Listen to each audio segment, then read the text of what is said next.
Assalamualaikum warahmatullahi wabarakatuh. Halo teman-teman, kembali lagi bersama aku Nur Aidah Fitriah. Untuk memenuhi tugas mata kuliah fikih muamalah keseharian, di sini aku akan menjelaskan tentang cashback.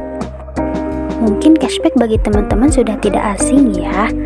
Tapi teman-teman tahu gak nih cashback yang dibolehkan dan yang gak dibolehkan dalam fikih itu kayak gimana sih?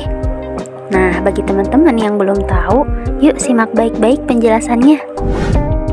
Sebelum dijelaskan lebih jauh lagi tentang cashback, tentunya kita harus tahu dulu dong pengertian dari cashback itu apa.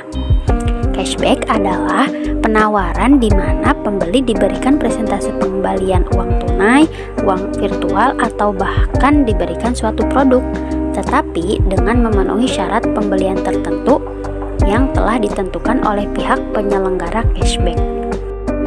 Dari pengertian cashback tadi yang aku sebutkan, ada beberapa catatan terkait cashback.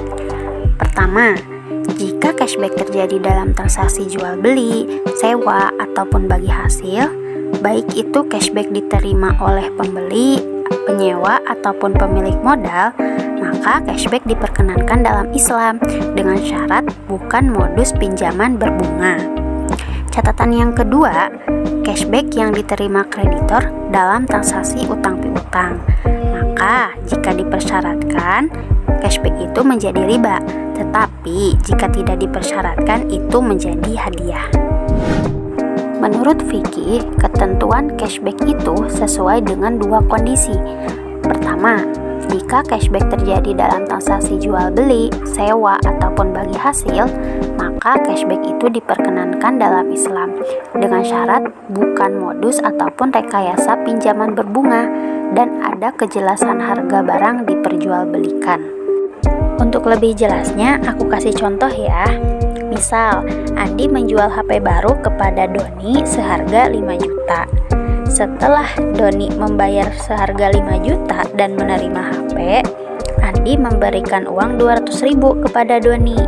Maka cashback atau 200.000 tadi yang diberikan Andi itu adalah berupa hadiah, dan hadiah itu diperkenankan dalam Islam.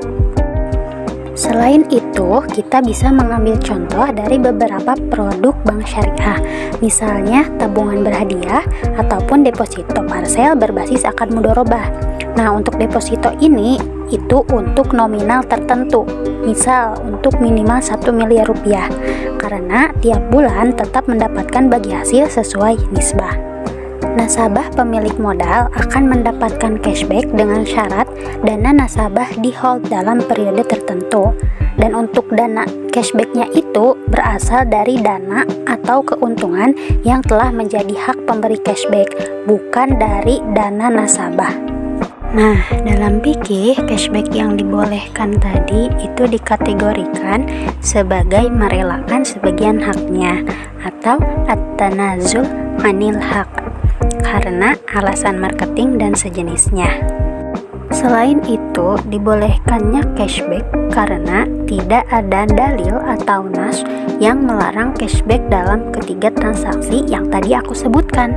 Maka berlakulah kaidah dasar al-aslu fil muamalati al-ibahah illa ayyadulla dalilun ala tahrimiha, yang artinya pada prinsipnya dalam muamalah itu mubah kecuali ada dalil yang melarangnya. Dan ada pula hadis Rasulullah Shallallahu Alaihi Wasallam, wal muslimuna ala syurutihim, yang artinya kaum muslimin harus memenuhi setiap syarat di antara mereka. Selanjutnya itu terkait syarat memberi hadiah. Nah, dijelaskan dalam fatwa DSN MUI nomor 86 tahun 2012 tentang hadiah dalam penghimpunan dana lembaga keuangan syariah, menjelaskan bahwa hadiah itu tidak boleh berbentuk uang. Kenapa demikian? Karena agar tidak menjadi rekayasa praktik peminjaman berbunga. Selanjutnya, kondisi yang kedua dari ketentuan cashback itu adalah cashback yang diberikan peminjam dalam transaksi utang piutang. Jika dipersyaratkan itu menjadi bunga, dan jika tidak dipersyaratkan maka itu dianggap sebagai hadiah. Dalam transaksi utang piutang, kita tidak diperbolehkan mengambil manfaat darinya, atau bahkan mensyaratkan untuk mendapatkan keuntungan dari transaksi utang piutang tersebut, sesuai dengan kaidah kullu qardin jarra manfaatan fahuwa riba, yang artinya bahwa setiap manfaat yang diterima oleh kreditur atas jasa pinjamannya kepada debitur itu termasuk riba. Contohnya seperti yang ada di bank konvensional.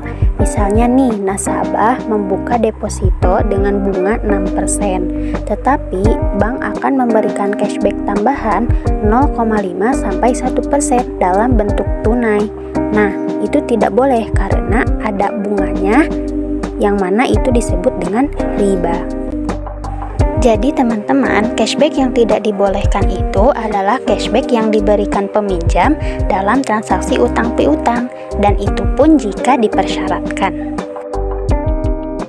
Dari penjelasan yang sudah aku jelaskan tadi, dapat kita simpulkan bahwasanya cashback itu ada yang diperbolehkan dan ada juga yang tidak diperbolehkan.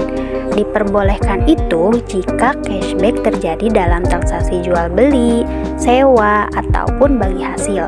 Maka cashback tersebut itu diperkenankan dalam Islam dengan syarat bukan modus pinjaman berbunga. Sedangkan cashback yang tidak diperbolehkan itu adalah cashback yang diterima kreditor dalam transaksi utang piutang.